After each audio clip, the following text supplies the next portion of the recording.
السلام علیکم ورحمۃ اللہ وبرکاتہ۔ کیا حال ہے سب کا؟ نئی کلاس کو ویلکم، خوش آمدید۔ اللہ کرے کہ آپ کا یہ سفر بہت ہی خوشگوار ہو۔ ہم ویسے سب سفر ہی میں ہیں، صرف آپ نہیں، ہم سب سفر میں ہیں، اور ہمیں رہنا بھی مسافروں کی طرح ہی چاہیے۔ تو کل کی حدیث ذرا مل کے پڑھیں ایک دفعہ۔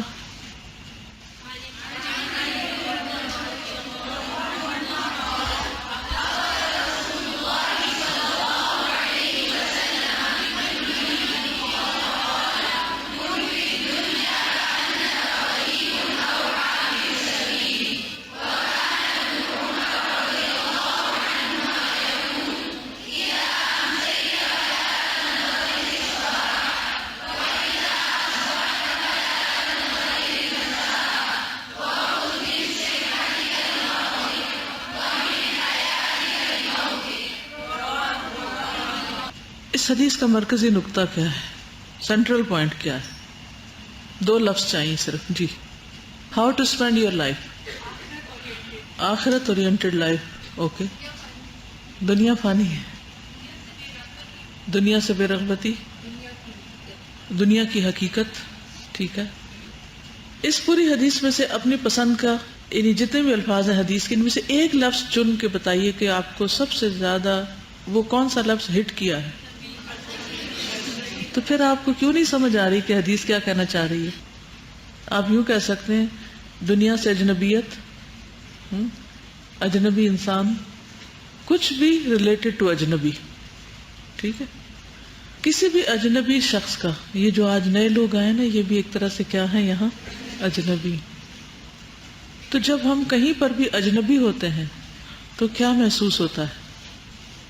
کیسا لگتا ہے؟ How do you feel? How do you behave? کسی انسان سے اجنبی ہو، کسی جگہ سے اجنبی ہو، ہمیں تو پوری دنیا میں اجنبی بن کے رہنا ہے۔ کن فی الدنیا کأنک غریب، غریب بن کے رہنا ہے، جی۔ یس، کانشیس ہوتا ہے۔ اور کانشیس کیوں ہوتا ہے؟ اجنبی اسٹرینجر کانشیس کیوں ہوتا ہے؟ ہاں، کہ کہیں مجھ سے کوئی ایسی غلطی نہ ہو جائے کہ کوئی مجھے نقصان پہنچ جائے، یا میں کسی کے ساتھ زیادتی نہ کر جاؤں انجانے میں، کیونکہ انجان بھی ہوتا ہے نا، سب کچھ تو نہیں جانتا ہوتا اس کے بارے میں، صرف ظاہری چیزوں کا علم ہوتا ہے۔ اور اپنائیت نہیں ہوتی، خود بخود دنیا سے بے رغبتی ہو جاتی، دل نہیں لگتا، یعنی وہ دل اس طرح ٹھکتا نہیں وہاں۔ یہ کہتے ہیں کہ جب آپ کسی اجنبی سے ملتے ہیں تو آپ گوسپس نہیں کرتے، آپ فالتو باتیں نہیں کرتے، آپ بہت محتاط بات کرتے ہیں، اور اس وقت آپ کسی کی غیبت بھی نہیں شروع کر دیتے، کوئی لمبی چوڑی کہانی بھی نہیں سناتے۔ کیسی بات کرتے ہیں؟ اپنے راز بھی اس کو نہیں دیتے، جی، بہت محتاط۔ انہوں نے جو ورڈ یوز کیا تھا نا، کانشیس، یہ بہت کام کا لفظ ہے۔ اصل میں اللہ تعالیٰ ہم سے چاہتے بھی یہی ہے کہ ہم اس دنیا میں کانشیسلی زندگی بسر کریں۔ اچھا چلے، آپ اپنے گھر میں کیسے کانشیس رہ سکتے ہیں؟ اجنبی انسان کن کے اندر ہوتا ہے؟ جو اس کے نہ دوست ہوتے ہیں، نہ اس کے رشتہ دار ہوتے ہیں، نہ ہی اس کے کچھ لگتے ہوتے ہیں، انہی میں اجنبی ہوتا ہے نا، یا وہ ان کو جانتا نہیں ہوتا۔ تو جب قرآن کہتا ہے نا کہ اولاد اور ازواج تمہارے دشمن ہو سکتے ہیں، تو اجنبی کا نہیں پتا کہ وہ دشمن بن جائے، وہ نقصان پہنچا دے، وہ کچھ بھی کر سکتا ہے، کیونکہ آپ جانتے جو نہیں ہوتے۔ جس کو آپ جانتے نا، وہ آپ کو کوئی بھی شر پہنچا سکتا ہے۔ اہل جنت کو جب ان کا نامہ اعمال دائیں ہاتھ میں دیا جائے گا تو وہ اس وقت کیا کہیں گے؟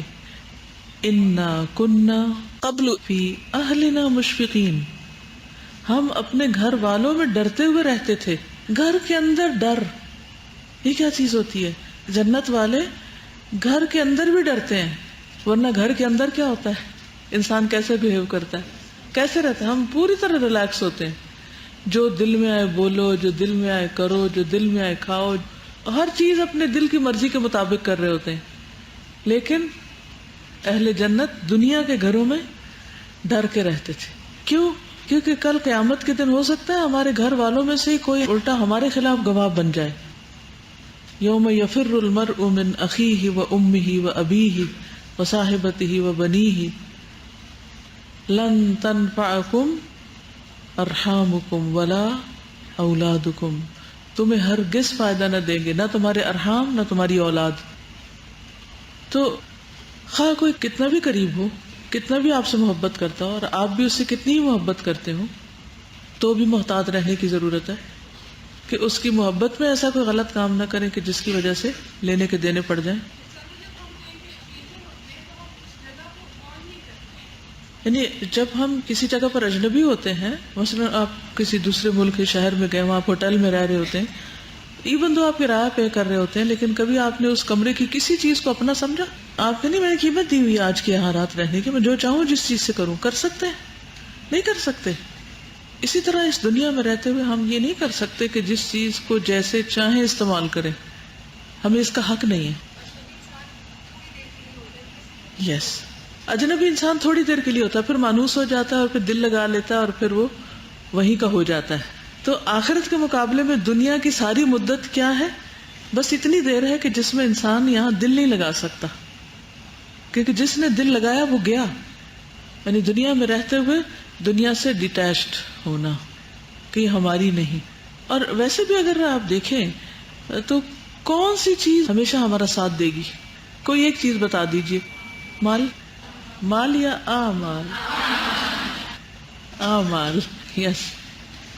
اب جیسے میں اپنی پرسنل مثال لیتی ہوں کہ جس سے میری بیٹیوں کی شادی ہو گئی ہے نا، تو میں نہ بہت اداس ہوتی ہوں، نہ بہت مس کرتی ہوں، نہ کوئی یاد یا کوئی چیز مجھے میرے کام میں رکاوٹ نہیں بنتی، کیونکہ میں نے ان کو اللہ کی امانت سمجھ کے پالا، اور اللہ نے جہاں حکم دیا ان کو بھیج دیا، اور اب ان کی اپنی زندگی ہے.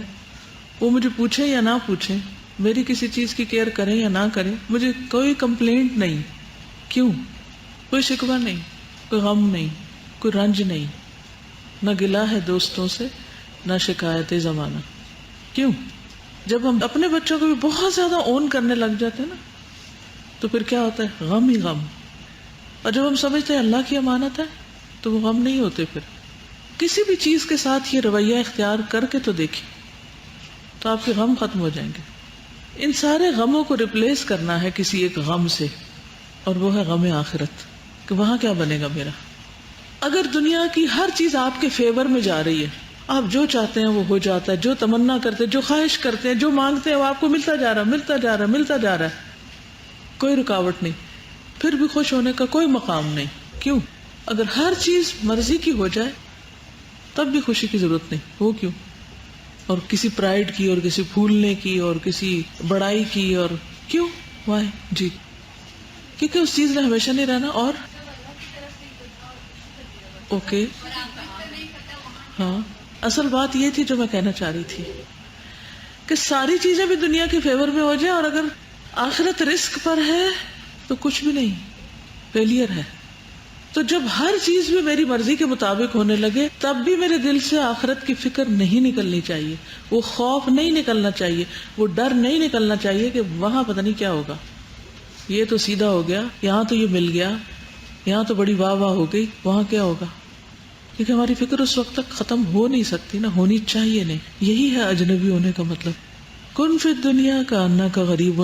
نہ ساری خوشیاں اور نہ موافق مواقع جو ہیں وہ انسان کو بہت اکڑ میں ڈالیں، اور نہ مخالف چیزیں اس کو بہت زیادہ پریشانی میں ڈالیں، اور نہ غم میں زیادہ مبتلا کریں، کیونکہ نہ یہ رہے گا اور نہ وہ رہے گا. اسی لیے اجنبی کا ترجمہ یا مسافر بھی کیا ہوا ہے کہ جب آپ نے چھوڑ ہی جانا ہے تو پھر سانوں کی ہم کیوں غم پالیں. جی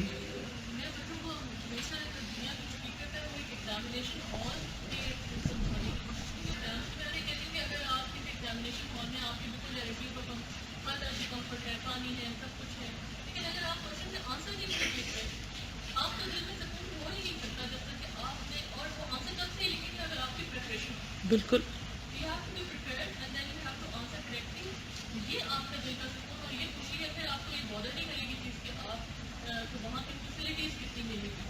سر یہ جو مرضی کی بات ہوئی نا کہ جب مرضی آپ کی پوری ہو رہی ہے تو یہ بھی تو دیکھیں کہ الٹیمیٹلی اس میں کون سا امتحان چھپا ہوا ہے. اور ساری عمر بعض اوقات ان لوگوں کو احساس ہی نہیں ہوتا جن کی مرضیاں پوری ہوتی رہتی ہیں کہ امتحان کہاں تھا. بالکل. اور اس میں اب ناکام ہونے کے بہت چانسز ہوتے ہیں. بالکل دھوکے میں ہوتا ہے انسان، کیونکہ یہ بھی ایک امتحان ہی تھا جس کو امتحان نہ سمجھا گیا. جی ادھر حدیث میں لکھا ہے عمر رضی اللہ عنہ نے بولا تھا کہ اپنی لائف میں سے جب آپ ill ہوں گے تب کے لیے آپ پریپیئر کریں.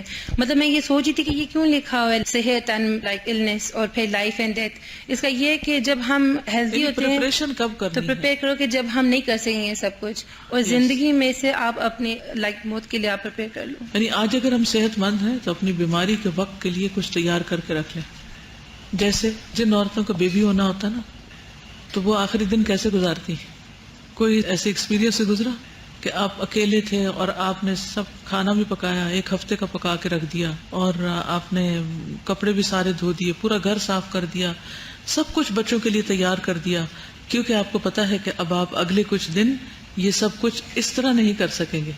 خذ من صحتک لمرضک. تو صحت میں بیماری کے لیے تیاری رکھیں کہ کسی وقت بیمار بھی ہو سکتے ہیں, اور یہ سب کچھ اس وقت ہم نہیں کر سکیں گے تو ابھی سے کر کے رکھ لیں. بڑھاپا بھی آنا ہے, بیماریاں بھی آنی ہیں, موت بھی آنی ہے, اور زندگی ہے تو اس زندگی میں موت کے لیے کچھ کر کے رکھ لیں. وہ جو قبرستان ہے نا سامنے, اس پر بہت غور کیا کریں. ہم بھی یہاں بیٹھے ہیں اور وہ بھی وہاں ہے. فرق کس چیز کا ہے؟ ہم کچھ کر سکتے ہیں اور وہ کچھ نہیں کر سکتے. تو وہاں کے لیے کچھ کر کے رکھ لیں, ابھی کر کے رکھ لیں, کیونکہ آج ہمارے ہاتھ پاؤں سلامت ہیں. اور پھر یہ جو ہے صبح ہو جائے تو شام کا انتظار نہ کرو. نہیں, اتنی زیادہ پریپریشن لنگر آن نہیں کرو, ڈیلے نہیں کرو, بعد میں کر لیں گے نہیں کرو, آج کرو. جی کافی سارے کیسز ایسے سامنے آئے کافی کلوز لوگوں کے جن کی آئیز چلی گئی نا, تو مجھے صرف یہ فکر لاحق رہتی ہے اگر میری آنکھیں چلی گئیں, مجھے کبھی یہ نہیں خیال ہوتا کہ بچوں کو نہیں دیکھیں گے یا کچھ نظارے نہیں, صرف مجھے قرآن کی فکر ہوتی ہے کہ زیادہ سے زیادہ اس کو دیکھ لیں.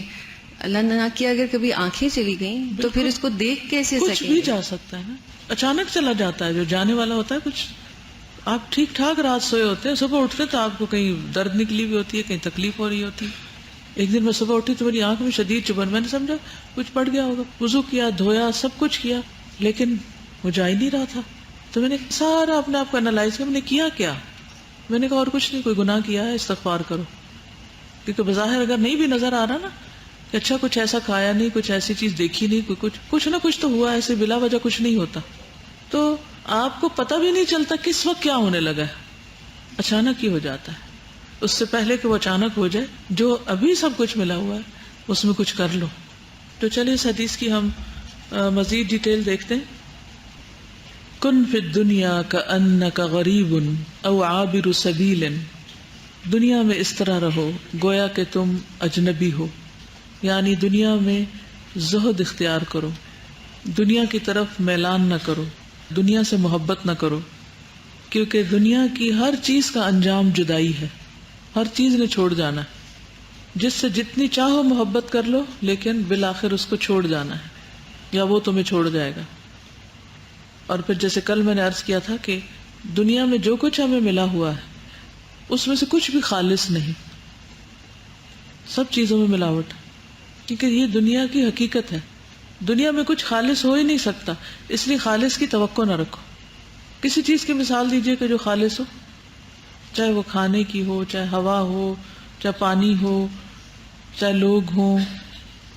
کسے آپ کہتے ہیں کہ یہ خلوص ہے؟ کون سا دل ہے جو کدورت سے خالی ہو؟ کون سا انسان ہے جو ہمیشہ آپ سے خوشی رہے؟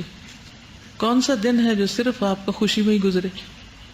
کون سا انسان ہے جو یہ کہے کہ آج مجھے کوئی تھکاوٹ یا تکلیف لاحق ہی نہیں ہوئی؟ تھوڑی دیر آپ کام کر لیں, پڑھنے کا کر لیں, گھر کا کر لیں, کوئی کر لیں, اس کے بعد آپ تھک جاتے ہیں. چھوٹا گھر ہو تو رہنے میں تنگی, بڑا گھر ہو تو سنبھالنے میں تنگی. ہر چیز کے اندر مشکل ہے. ہر خوشی غم کے ساتھ لپٹی ہوئی, اس کے ساتھ ہی آلودہ ہے. اور کبھی چند گھنٹے یا چند تھوڑا سا وقت کسی ایک چیز کی خوشی میں گزرتا بھی ہے تو اس کے ساتھ ہی بہت سی اور آزمائشیں بھی شروع ہو جاتی. ایک دن خوشی کا ہو تو اگلا دن غم کا ہو جاتا ہے.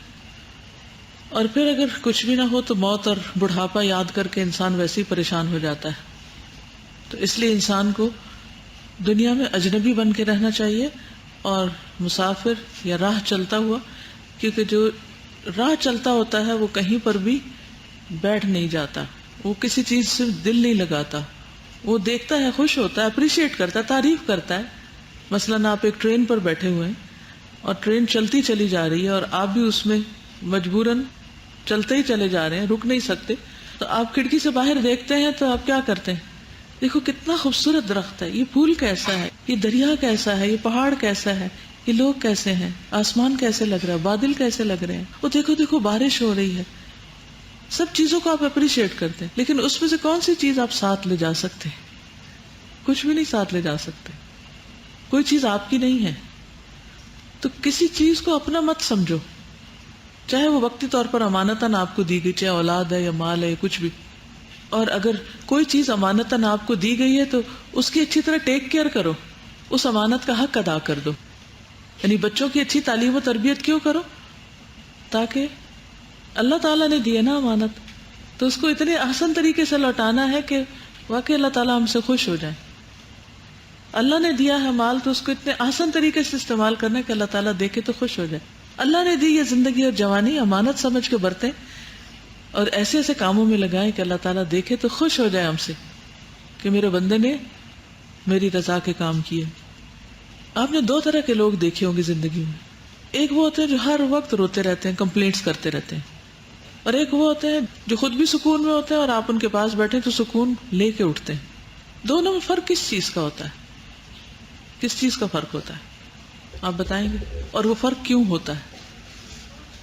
سوچ تو ہے ہی، لیکن ایک وہ ہے جس کو ہر بندے سے شکایت ہے، ہر بندے سے. تو جب اسے ہر بندے میں خامی نظر آ رہی ہے اور ہر بندے سے شکایت ہے تو وہ خوش کیسے رہ سکتا ہے؟ لیکن اگر ہم ہر بندے کو دیکھ کر اس کی اچھی چیز کو سامنے رکھیں، اسے اپریشیٹ کریں اور گزر جائیں اور اپنے کام سے کام رکھیں تو کیا ہوگا؟ کوئی غم نہیں ہوگا، کوئی کمپلینٹس نہیں ہوگی. اور دوسرا وہ ہے جو پرسکون ہے کیونکہ اسے کسی بندے سے کوئی توقع نہیں، وہ ہر ایک کے ساتھ خیر کر رہا ہے، بھلائی کر رہا ہے، لیکن جواب نہیں چاہتا کسی سے. تو آپ ہزاروں لاکھوں کے مجمع میں بھی ایسے لوگ مت ڈھونڈیں کہ جو آپ سمجھے کہ بالکل خالص اور پیور ہوں. کیا کوئی انسان غلطی سے پاک ہے؟ کوئی انسان شیطان کے وسوسوں سے پاک ہے؟ کوئی انسان اپنے نفس کے شر سے پاک ہے؟ لا تزکوا انفسکم، کوئی بھی نہیں ہے. پھر آپ کیوں اس سے توقع رکھتے ہیں کہ اس کے نفس کا کوئی شر نہ ہو؟ کیوں توقع رکھتے ہیں کہ یہ کوئی شیطانی کام نہ کرے؟ وہ تو کرے گا، وہ تو انسان ہے، ہوگا اس سے. تو پھر میرا معاملہ اس کے ساتھ کیا ہونا چاہیے؟ جیسے ایک راہ گزر کا ہوتا ہے. اسٹرینجرز کبھی ایکسپیکٹیشن نہیں رکھتے، اور دوسرے بھی تو اسٹرینجر ہی ہیں، ان سے بھی نہیں رکھتے. اور پھر کیوں نہیں صبر آتا؟ ہم کہتے نہیں آخر ہمارا بھی تو کوئی حق ہے. وہ کیا حق ہے تمہارا؟ اور ہمیں بھی تو خوش رہنے کا موقع ملنا چاہیے، اور ہماری زندگی میں بھی تو یہ ہونا چاہیے اور وہ ہونا چاہیے. خود ساختہ پہلے تمنائیں اور آرزو کر لیتے ہیں، ان کے پیچھے بھاگتے ہیں، اور پھر جب وہ نہیں پوری ہوتی تو پھر روتے ہیں. غلطی کس کی؟ اپنی ہے کہ رکھا ہی کیوں؟ نہ رکھتے تو نہ روتے. اب آپ اس نظر سے ہر ایک کو دیکھیں کہ یہ بھی اچھا ہے، یہ بھی اچھا ہے، یہ سب اچھے ہیں. میں جب لوگوں کو دیکھتی ہوں تو میں کہتی ہوں یہ سب اچھے ہیں، یہ سب بہت اچھے لوگ ہیں. اچھا، اس کی خوشی کہاں ہوتی ہے پھر؟ اور جب کسی کے بارے میں سوچنے لگو نا یہ ٹھیک نہیں یہ شخص، تو اپنا ہی بی پی ہائی کرتی ہوں. پھر اپنے آپ کو ملامت کرتی ہوں کہ کسی کا کوئی قصور نہیں، قصور میرا اپنا ہے. کیوں سوچتی ہوں؟ کیونکہ شر تو ہر ایک کے اندر ہے، تو میں اس کا شر ہی کیوں دیکھ رہی ہوں؟ میں اس کی خیر کیوں نہ دیکھوں تاکہ اپنی تکلیف تو کم ہو. اور پھر شیطان کا کام پتہ کیا ہوتا ہے؟ جس انسان سے ہمیں تھوڑی سی شکایت ہوتی ہے اس کے بارے میں اتنے 100 دفعہ دل میں خیال ڈالتا ہے کہ وہ پکا کر دیتا ہے، حتیٰ کہ بعض اوقات دوسرے غریب کی غلطی نہیں بھی ہوتی تو ہمیں غلطی نظر آ رہی ہوتی، سخت اپسیٹ ہو جاتے. تو دنیا کی چونکہ کوئی بھی چیز ہمیشہ رہنے کی نہیں، دنیا کی مثال آخرت کے مقابلے میں ایسی ہے. نبی صلی اللہ علیہ وسلم نے فرمایا جیسے تم میں سے کوئی شخص سمندر میں انگلی ڈبوئے اور پھر دیکھے کہ انگلی کو کتنا پانی لگا ہے. تو یہ جب اتنی حقیقت ہے تو پھر اس کی خوشیوں کی بھی حقیقت اتنی ہے کہ جیسے پانی انگلی کو لگا ہے، اور اس کے غم کی بھی یہی حقیقت ہے. باقی کیا رہا؟ کچھ بھی نہیں. اور اصل میں آخرت ہی دراصل دار القرار ہے. انما هذه الحیات الدنیا متاع وان الدار الاخرۃ ہی دار القرار. یہ دنیا کی زندگی تو معمولی فائدے کے سوا کچھ نہیں، اور یقیناً آخرت وہی رہنے کا گھر ہے. ٹھیک ہے، رہنے کا گھر کون سا؟ آخرت. تو اگر اپنے گھر میں سکون نہ مل رہا ہو تو کہ ٹیمپریری کچھ دن کے لیے رہ رہے ہیں یہاں، پھر چلے جانا ہے، تو کیا مسئلہ ہے؟ کوئی بات نہیں، کچھ دن کی بات ہے. دنیا کو متاع کہا گیا اور آخرت کو دار القرار کہا گیا. ٹھیک ہے، ٹھکانہ وہ ہے. اور پھر اجنبی وہ بھی ہوتا ہے جس کی کوئی رہائش نہیں ہوتی، جس کا کوئی ٹھکانہ نہیں ہوتا، جو کسی ایک جگہ قرار نہیں پکڑتا. تو اس لیے فرمایا کہ آخرت قرار کی جگہ ہے، دنیا میں قرار نہیں ہو سکتا. مسافر تو صرف چلتا رہتا ہے، کبھی بیٹھتا نہیں. مسافر کبھی بیٹھتا نہیں. اب اگر آپ سب اپنے آپ کو مسافر کنسیڈر کریں دنیا میں تو کیا کریں گے؟ کام چھوڑ دیں گے؟ کوئی بھی نیکی کا کام یا جو بھی اچھے اچھے کام آپ کر سکتے ہیں ان کو چھوڑ دیں گے؟ نہیں. کیوں؟ کبھی آپ کہیں گے مجھ سے نہیں ہوتا، میں نہیں کر سکتی، آئی ایم فیڈ اپ، میں تھک گئی، نو مور. کبھی آپ سفر میں تھک جائیں تو آپ کہتے ہیں چلو ادھر ہی گاڑی روک کے ادھر ہی. نہیں، اگر روکتے بھی ہیں تھکاوٹ دور کرنے کے لیے کتنی دیر روکتے ہیں؟ لے جائیں نا امیجنیشن میں اپنے آپ کو سفر میں لے جائیں. دل کیا چاہتا ہے سفر میں؟ کتنی اچھی گاڑی ہو، کتنی اچھی سڑک ہو، کتنے اچھے سائڈ کے نظارے ہوں، کیا دل چاہتا ہے؟ منزل پہ پہنچے، گھر پہنچے. تو گھر تو وہ ہے، آخرت گھر ہے، یہ گھر نہیں ہے. لیکن یہ بات ہمیں سمجھ آگے نہیں دیتی کہ یہ گھر نہیں ہے، یہ قرار کی جگہ نہیں ہے. اور ہم اسے دارالقرار بنانا چاہتے ہیں کہ یہاں قرار آ جائے، یہاں ٹک جائیں کسی طرح. یود احدہم لو یعمر الف سنۃ، ایک ایک ان میں سے یہ چاہتا ہے. یہود کے بارے میں اتری جو اہل کتاب ہیں، پڑھے لکھے لوگ ہیں، کہ 1000 سال جیے، ہزاروں سال جینا چاہتے ہیں. مسافر ہمیشہ آن گو ہوتا ہے، always working, always doing some thing. کبھی کبھی ایسا بھی ہو جاتا ہے نا، گاڑی میں بیٹھ بیٹھ کے آپ تھک جاتے ہیں، آپ بے چین ہو جاتے ہیں، آپ کا کیا دل چاہتا ہے کہ بس بند کر دیں، سب کچھ بند کر دیں. پھر آپ تھوڑی دیر بند بھی کر دیتے ہیں گاڑی، سائڈ پہ روک بھی لیتے ہیں، آپ اسٹیئرنگ پہ ہی ہاتھ رکھ لیتے ہیں، وہیں پر ہی آنکھیں تھوڑی سی بند کر لیتے ہیں. پھر کیا کرتے ہیں؟ پھر چل پڑتے ہیں جب تک منزل نہ آ جائے. تو ہمیں بھی چل سو چل ہونا ہے. اور کس کام میں چل سو چل؟ ایک کام کے بعد ایک، ایک کام کے بعد ایک. اور پہلے سے سوچ کے رکھے اس کے بعد کیا کرنا ہے میں نے. اگر آپ کو منزل کا پتہ نہیں تو پھر آپ کا سفر بھی غلط ڈائریکشن پہ ہوگا. تو مومن کی 2 حالتوں میں سے ایک حالت ہوتی ہے، اگر وہ کسی جگہ رہ رہا ہے تو اجنبی ہے، اور اگر رہ نہیں رہا تو مسافر. یعنی کسی وقت وہ مسافر ہے اور کسی وقت وہ اجنبی ہے. او ہے نا، او. پھر اجنبی لوگ جو ہوتے ہیں نا ان کو کوئی پہچانتا نہیں ہوتا. People don't know them. ہو سکتا ہے آپ اپنے محلے میں، اپنے شہر میں، اپنے خاندان میں سب کے بہت آنکھوں کے تارے ہوں، لیکن جب آپ سفر کر کے کسی ایسی جگہ جاتے ہیں جہاں لوگ کسی اور قوم کے ہیں، کسی اور ملک کے ہیں، کسی اور زبان کے ہیں، خصوصاً زبان کی اجنبیت بہت بڑی اجنبیت ہوتی ہے، تو پھر وہاں انسان کو کیا محسوس ہوتا ہے؟ دل نہیں لگتا وہاں. اور پھر جس کام کے لیے آپ جاتے ہیں وہ کرتے رہتے ہیں، کام سے کام. ٹھیک ہے، جس کام آئے وہ فوراً کر لوں.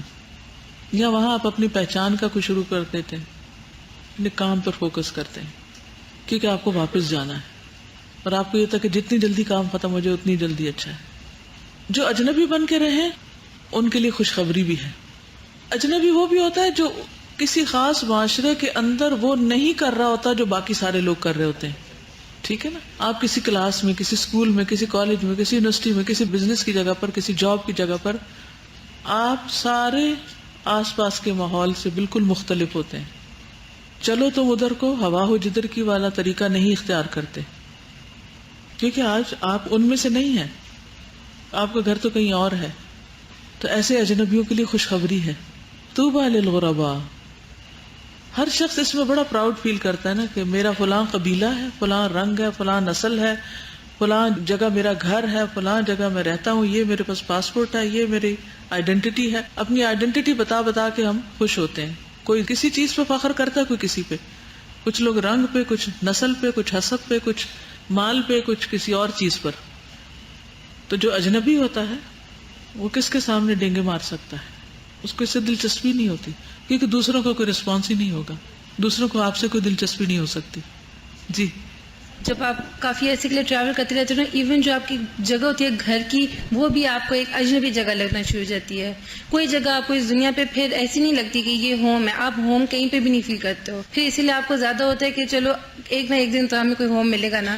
Like you feel like almost homeless. بالکل. تو مومن کو تو ایسے ہی رہنے کو کہا گیا ہے. ابھی جیسے آپ قرآن پڑھنے لگے ہیں، آپ کی پچھلی دوستیں بھی ہیں اور لوگ بھی ہیں، اپنے برادری، خاندان، فیملی. جب آپ کسی شادی میں جاتے ہیں، اٹینڈ کرتے ہیں، وہاں آپ کیا فیل کرتے ہیں؟ کیسے لگتا ہے؟ You don't belong to them anymore. Strangers. وہ نہ آپ کی بات سمجھتے ہیں نہ آپ ان کی سمجھتے ہیں. وہ جو باتیں کر رہے ہوتے ہیں تو آپ کہتے ہیں یہ کیا باتیں کر رہے ہیں, یہ کیوں ایسی باتیں کر رہے ہیں, اور وہ آپ کو دیکھ کے ایسے گھور رہے ہوتے ہیں کہ آپ کیوں ایسی باتیں کر رہے ہیں, اور آپ کیوں ایسے کپڑے پہنے ہوئے ہیں, اور آپ کیوں ایسا بہیو کر رہے ہیں. سلام کرے تو وہ بھی عجیب سی لک دیتے ہیں, اسمائل کرے تو اور زیادہ عجیب ہو جاتے ہیں کہ what's wrong with you. تو یہ بھی اجنبی ہونا ہوتا ہے. اپنے ہی ملک میں, اپنے ہی خاندان میں, اپنے ہی گھر میں, ایون آپ کے اپنے اون گھر میں آپ بعض اوقات اجنبی ہو جاتے ہیں, کیونکہ آپ کی اور ان کی سوچ میں بہت بڑا فرق آ جاتا ہے. جی آپ کچھ فرمائیے.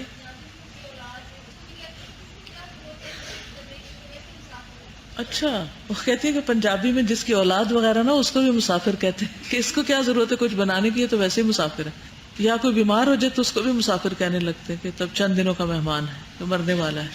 جی السلام علیکم ورحمۃ اللہ. وعلیکم السلام. استاذہ, اجنبیت کے حوالے سے بہت ہی بہترین مثال ہے, کیونکہ میں نے ابھی جس انسٹیٹیوشن کو جوائن کیا وہاں پر میں بالکل اجنبی ہوں, کیونکہ باقی سب کچھ بالکل مختلف ہے, اور ایک میں اجنبی حال حلیے کے اعتبار سے. اور وہ بالکل بات ہے کہ کوئی آپ سلام کرتے ہیں تو اگلا حیران ہوتا ہے, اور پھر آپ تھوڑا سا مسکراتے ہیں تو اگلا آپ سے حیران پریشان ہو جاتا ہے. اور پھر یہ ہوتا ہے کہ لیکن ان سب چیزوں کے ساتھ ایک حقیقت یہ ہے کہ اجنبیت میں غم بہت ہے. میں بلکہ یہ سمجھتی ہوں کہ اجنبیت میں غم نہیں ہے. آپ کی بات بالکل صحیح ہے, کیونکہ عجب چیز ہے لذت آشنائی. وہ ایک حقیقت جس انسان کو مل جاتی ہے اس کو تو بہت مزہ آ رہا ہوتا ہے, لیکن چونکہ ہمارا کام کیا ہے کہ ہم نے اللہ کی رضا کو حاصل کرنا ہے اور لوگوں کو اس دین کی طرف بلانا ہے, تو وہ غم بہت اجنبیت میں محسوس ہوتا ہے. اس اجنبیت میں مطلب آپ میری بات سمجھ رہے ہیں نا, اجنبی ہم تو ہیں, ہم تو نظر آ رہے ہیں, لیکن دوسروں کو اس کے قریب لانا اور خود اجنبی ہی رہنا, اصل آزمائش یہی ہوتی ہے. لیکن ایک بات ہے کہ جب آپ اس اجنبیت کو کنٹینیو رکھتے ہیں, اپنی اجنبیت کو, اور دوسروں کی آپ کے ساتھ انٹریکشن جو آپ نے کرنی ہی کرنی ہے وہ قائم کر لیتے ہیں, تو پھر مزہ اور بھی بڑھ جاتا ہے, کیونکہ ان کو بھی آپ نے اجنبی بنا دینا. اجنبی بنا دیا. اور پھر اجنبیت اور مینٹوری یہ دونوں چیزیں ساتھ ساتھ چلتی ہیں, اور حقیقت میں یہی بات ہے کہ ہمیں جہاں بھی جانا ہے ہمیں اجنبی نظر آنا ہے. اگر اجنبی نظر آ گئے تو کام آسان ہو جاتا ہے. مجھے اپنا ایکسپیرینس یاد آ رہا تھا کہ کچھ 10-12 سال پہلے میں نے فہم القرآن کی صرف کیسٹس گھر پہ صرف سنی تھی, اور میرا سارا پرسپیکٹو جو تھا وہ لائف کے بارے میں چینج ہو گیا. حالانکہ میں تو ویسے ہی جاتی تھی لوگوں میں جیسے پہلے جا رہی تھی, لیکن اس کے بعد ایسا ہونا شروع ہوا کہ ہماری کمیونٹی میں نا کچھ فارنرز بھی تھیں لیڈیز. تو جب کبھی لیڈیز کا گیٹ ٹوگیدر ہونا ہے کچھ, تو میرے سے لوگوں نے انگلش میں پوچھنا, are you a foreigner, which country are you from. میں بڑی حیران تھی کہ میں تو ادھر سے ہی ہوں. جی اچھا. وہ میری اردو پہ اتنے حیران تھے, اچھا لگ رہا تھا جیسے آپ فارنر ہیں. تو مجھے سمجھ نہیں آتی تھی یہ بات کی مجھے, اور پھر مجھے آہستہ آہستہ واقعی خود بھی فیل ایسے ہونے لگ گیا کہ جیسے میں کسی اور کنٹری میں آئی ہوئی ہوں. میرے کسٹمز یہ نہیں ہیں, میری ٹریڈیشنز یہ نہیں ہیں, میری لینگویج یہ نہیں ہے, میری باتیں یہ نہیں ہیں. مطلب وہ ساری آپ کے وہ چیز جو ہے وہ چینج ہو جاتی ہے جسٹ بائی آپ کا جب پرسپیکٹو لائف کے بارے میں جب چینج ہو جاتا ہے. انٹرنل چینج مطلب آؤٹ ورڈ تو اتنی اس وقت میرے میں شاید چینج نہیں تھی, لیکن انٹرنل ہوتا ہے تو آؤٹ ورڈ نظر آنے لگتا ہے. وہ نظر آنے لگ جاتا ہے آپ کے چہرے پہ اور آپ کے معاملات سے, اور وہ سب نظر آتا ہے. اگلی بات یہ ہے کہ مسافر کو اپنی منزل کا تعین کرنا بہت ضروری ہے. اب آپ اجنبی بھی بن گئے, مسافر بھی بن گئے, لیکن یہ پتہ رکھیں جانا کدھر ہے, پہنچنا کہاں ہے. کیونکہ جو ٹوٹل اجنبی ہوتے ہیں پھر وہ ہلاکت میں پڑ جاتے ہیں. تو کہاں جانا ہے, کوئی بتائے گا؟ آخرت میں کیا ہے؟ آخرت میں کیا ہے؟ اللہ سے ملاقات, اللہ کا دیدار, اللہ کی رضا کا حصول. یا ایھا الانسان انک کادح الی ربک کدحا فملاقیہ. اے انسان بے شک تو سخت مشقت کرتے کرتے اپنے رب کی طرف جانے والا ہے, پھر اس سے ملنے والا ہے. تو سفر مشقت کی جگہ ہے. سفر میں ایک اور چیز یاد رکھیے کہ مسافر مشقت میں ہوتا ہے, تکلیف میں ہوتا ہے. نبی صلی اللہ علیہ وسلم نے سفر کے بارے میں کیا فرمایا کہ وہ کیا ہے؟ عذاب کا ایک ٹکڑا ہے. تو جب تم میں سے اپنی کوئی حاجت پوری کر چکے, یعنی سفر ختم ہو جائے, تو فوراً اپنے گھر کی طرف لوٹ جائے. تو دنیا میں رہتے ہوئے مشقتیں ہی مشقتیں, کوئی کسی طرح کی مشقت میں, کوئی کسی طرح کی مشقت میں. تو ہم سخت ایک پتھریلی زمین پر چل رہے ہیں. یا ایھا الانسان انک کادح الی ربک. یہ مشقتیں کیوں برداشت کر رہے ہیں؟ تاکہ ہم کہاں پہنچیں؟ اپنے رب تک پہنچیں. فملاقی، پھر اس سے ملاقات کرنے والے ہیں. تو مومن کی منزل جو ہے وہ آخرت ہے اور وہ اسی کی فکر لگائے ہوئے ہوتا ہے. حدیث میں آتا ہے رسول اللہ صلی اللہ علیہ وسلم نے فرمایا جو اپنی فکر آخرت کو بنا لیتا ہے اللہ اس کے تمام امور جمع کر دیتا ہے. یعنی اس کی فکریں پریشانیاں ختم ہو جاتی ہیں اور اس کے دل کو بے نیاز کر دیتا ہے. اور دل بے نیاز ہونے کا فائدہ کیا ہوتا ہے؟ غم ختم ہو جاتے ہیں اور دنیا اس کے پاس ذلیل ہو کر لوٹتی ہے. اور جس کی نیت صرف دنیا حاصل کرنے کی ہو اللہ اس کی تنگیوں کو اس پر کھول دیتا ہے اور اس کا فقر اس کی آنکھوں کے سامنے لے آتا ہے اور اسے صرف اتنی ہی دنیا ملتی ہے جتنی اس کے لیے لکھی جا چکی ہوتی ہے. کون بتائے گا کیا میں نے حدیث سنائی، کیا مطلب ہے اس کا، کیا سمجھ میں آیا؟ اوکے. اور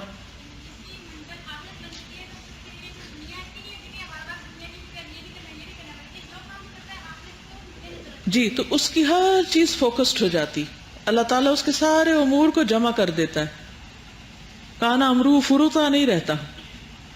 اور پھر مزید کیا ہوتا ہے، اس کا دل غنی ہو جاتا ہے، بے نیاز ہو جاتا ہے اور دنیا ذلیل ہو کر اس کے پاس لوٹتی ہے، واپس آتی ہے، خود اس کے پیچھے آتی ہے.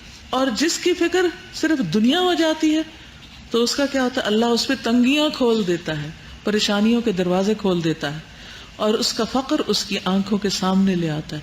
اور دنیا اس کو کتنی ملتی ہے؟ بس جتنی اس کے حصے میں ہوتی ہے، جتنی اس کی قسمت ہوتی ہے بس. تو اس لیے ہمیں کیا کرنا ہے، اپنی منزل کی تیاری کرنی ہے، اپنی فکر آخرت کی فکر لگا لینی ہے. کوئی بھی وقت ہو، کوئی بھی چیز ہو، مثلا آپ پڑھ رہے ہیں، اب آپ لکھ رہے ہیں، آپ اس وقت بیٹھے ہوئے ہیں، تو وقتاً فوقتاً اپنے آپ سے پوچھا کیجیے میں کیوں کر رہی ہوں یہ. کسی کو کچھ دے رہے ہیں، کیوں دے رہی ہوں؟ کسی سے کچھ لے رہے ہیں، کیوں لے رہی ہوں؟ کہیں جا رہی ہوں، کیوں جا رہی ہوں؟ ہر وقت اپنے آپ سے بات کیا کرے، کیوں کر رہی ہوں، وائی. دنیا کے جو دونوں روٹ ورڈز ہیں، ایک جو ادنا سے ہے کہ بہت لو ہے، اس کی کوئی ویلیو نہیں ہے ایز کمپیئر ٹو آخرہ، اور جو سیکنڈ کے بہت نیئر ہے لیکن آخرات سے بہت ہی قریب ہے. تو اس سے پھر حقیقت پتہ چلتی ہے دنیا کی کیا ہے، پھر آپ کو کوئی پریشانی نہیں لگتی اور آپ کنٹینٹ فیل کرتے ہو. بالکل. تو ہمیں کرنا کیا ہے، اپنی آخرت کی تیاری کرنی. کوئی کام کرتے ہوئے کہ یہ مجھے قبر میں کیا فائدہ دے گا، یہ جو میں کر رہی ہوں اس کے پیچھے اتنا ہلاک ہو رہی ہوں، جس کے لیے اتنی محنت کر رہی ہوں، یہ چیز مجھے حشر کے دن کیا فائدہ دے گی، پل صراط پہ اس کا کیا فائدہ ہوگا، میزان میں یہ کہاں ہوگی.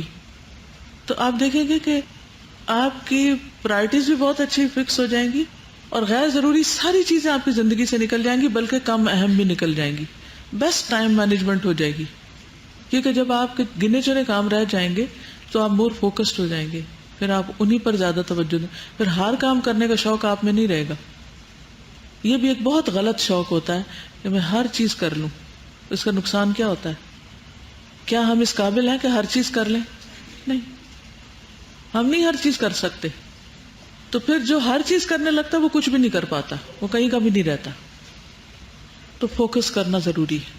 جب آخرت کو منزل بنا لیا تو پھر جو چیزیں وہاں فائدہ دینے والی ہیں اور اس میں سے بھی زیادہ فائدہ دینے والی، ان کے اوپر توجہ زیادہ کرنی ہے.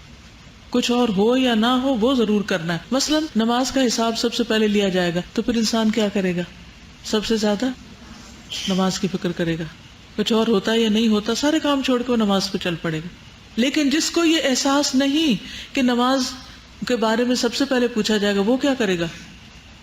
وہ جلدی ملنے والے فائدے کی خاطر جو کر رہا ہے اسی میں کھبا رہے گا، نماز کو پیچھے کر دے گا، ہو سکتا پڑے ہی نہ، یا اس کے نزدیک وہ کوئی اتنی اہم چیز ہی نہیں. ایک موقع پر نبی صلی اللہ علیہ وسلم اپنے ساتھیوں کے ساتھ جا رہے تھے، تو اتنے میں دیکھا کہ کچھ لوگ کہیں پر جمع ہیں، تو آپ باقیوں کو چھوڑ کر تیزی سے آگے بڑھے ان کو دیکھنے کے لیے. تو دیکھا کہ وہاں پر لوگ گڑھا کھود رہے ہیں. پتہ چلا کہ کسی کی ڈیتھ ہو گئی تو اس کو دفنانا ہے. نبی صلی اللہ علیہ وسلم اور اس قبر کے قریب پہنچ گئے اور اس پہ جھک گئے، یعنی یوں کر کے اس گڑھے کو دیکھنے لگے. تو صحابہ کہتے ہیں ہم پریشان ہوئے کہ آپ اتنی تیزی سے نکل رہے ہیں تو پتہ نہیں وہاں کیا کریں. ہم بھی فوراً پہنچے پیچھے. تو آپ صلی اللہ علیہ وسلم رو رہے تھے، اور اتنا رو رہے تھے کہ قبر کی جو مٹی تھی وہ بھی گیلی نظر آنے لگی. یعنی کہ ساری گیلی ہوگی لیکن کچھ حصہ اس کا جہاں آپ کے آنسو پڑ رہے تھے وہ گیلی جگہ نظر آنے لگی. آپ اتنا روئے، حالانکہ آپ اللہ کے رسول تھے. پھر ہماری طرف متوجہ ہو کر فرمایا، اے میرے بھائیو، اس دن کے لیے تیاری کر لو، ادھر تو ضرور آنا ہے. اور اس کی تیاری کرنے والا دراصل عقل مند ہے. اچھا ہم سارا وقت کیا ہمارے تانے بانے دماغ میں کیا ہوتے ہیں؟ اپنا محاسبہ خود کریں. اس وقت ہر وقت کس چیز کے تانے بانے کی، یہ کرنا ہے، وہ کرنا ہے، وہ کرنا ہے، وہ کرنا ہے. فکر کس چیز کی چھائی رہتی ہے ہمارے دل پہ؟ دنیا کے کاموں کی، وقتی کاموں کی، فضول کاموں کی، چھوٹے چھوٹے کاموں کی. غیر اہم چیزیں ہمارے دماغ پہ سوار رہتی ہیں، جس کے نتیجے میں کیا ہوتا ہے کہ جو اہم ترین ہے وہ بھول جاتے ہیں. ہم بڑے مقصد کو سامنے ہی نہیں رکھتے. اچھا مسافر کی ایک اور چیز یہ ہوتی ہے کہ اس کے پاس سامان کم ہوتا ہے، اس کا سامان کم ہوتا ہے. کیا جب آپ سفر کرتے ہیں تو گھر میں جو جو کچھ استعمال کرتے ہیں سب اٹھا کے لے جاتے ہیں؟ اگر وہ آپ سارا کچھ اٹھا کے لے جائیں، اور خاص طور پر اگر آپ کے خاص پرائرٹیز ہوں، آپ کے جو مجھے تو اپنے بیڈ کے سوا نیند نہیں آتی، چلو بیڈ اٹھا لو، پتہ نہیں کیسی رضائی ہوگی وہ بھی لے چلو، تکیہ تو ضرور ساتھ ہونا چاہیے.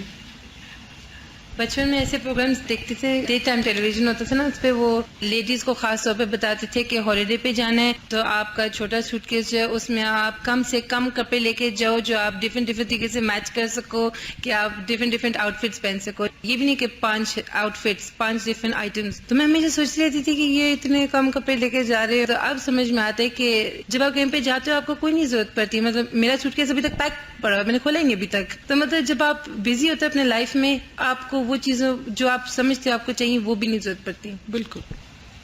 ابھی جو بے نیازی کی بات ہو رہی تھی نا، تو ہم دعویٰ تو بات کرتے ہیں کہ فکر آخرت کا، تو ہمیں یہ بھی چیک کرنا چاہیے کہ جب فکر آخرت ہوتی ہے واقعتاً تو اس کا لازمی نتیجہ یہ بے نیازی ہوتا ہے دل میں. ہمیں تو اتنا اہتمام ہوتا ہے چیزوں کا، آپ دیکھیں نا.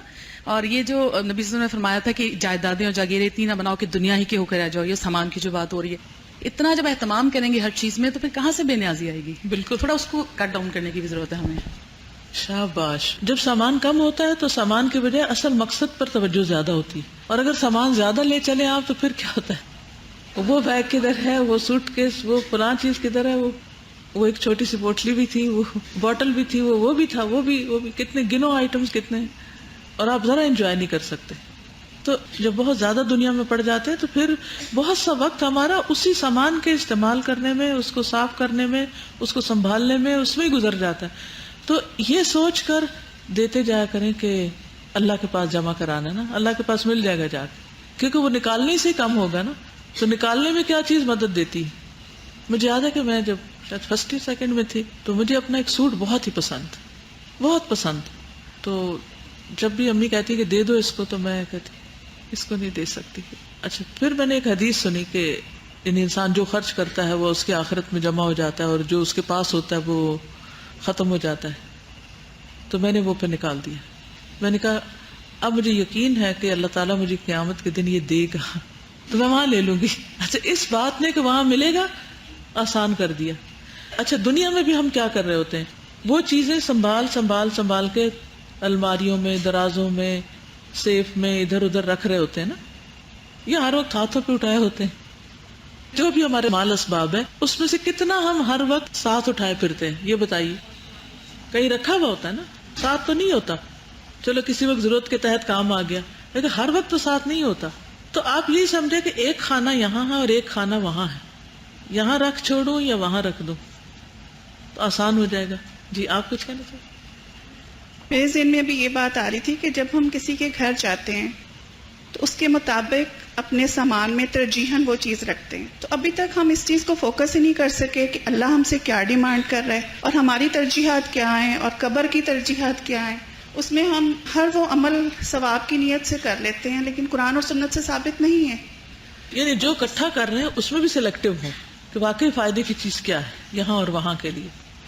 نبی صلی اللہ علیہ وسلم نے فرمایا تمہارے لیے دنیا سے اتنا کافی ہے جتنا کہ مسافر کا زاد راہ ہوتا ہے.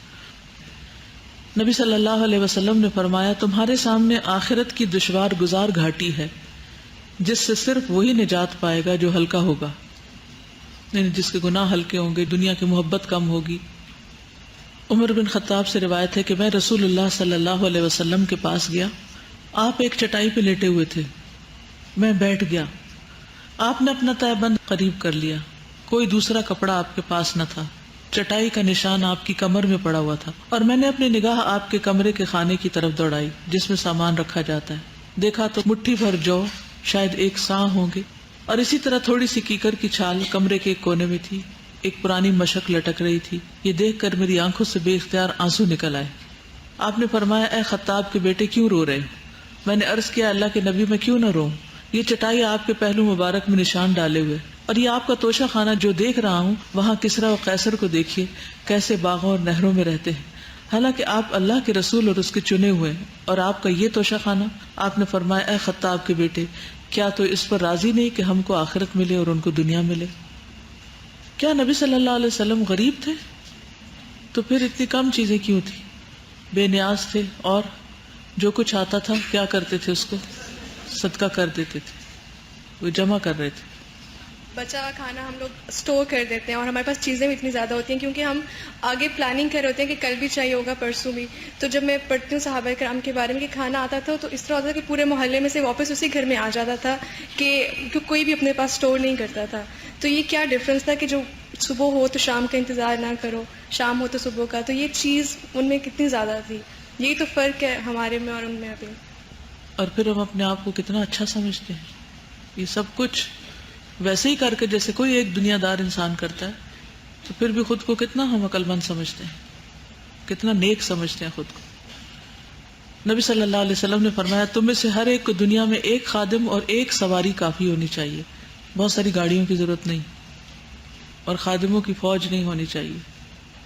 نبی صلی اللہ علیہ وسلم نے فرمایا ہر تعمیر اپنے مالک کے لیے وبال ہے مگر وہ جس کے بغیر چارہ نہ ہو، یعنی آپ نے خود رہنا ہو یا آپ کی آمدنی کا ذریعہ ہو تو وہ اور بات ہے۔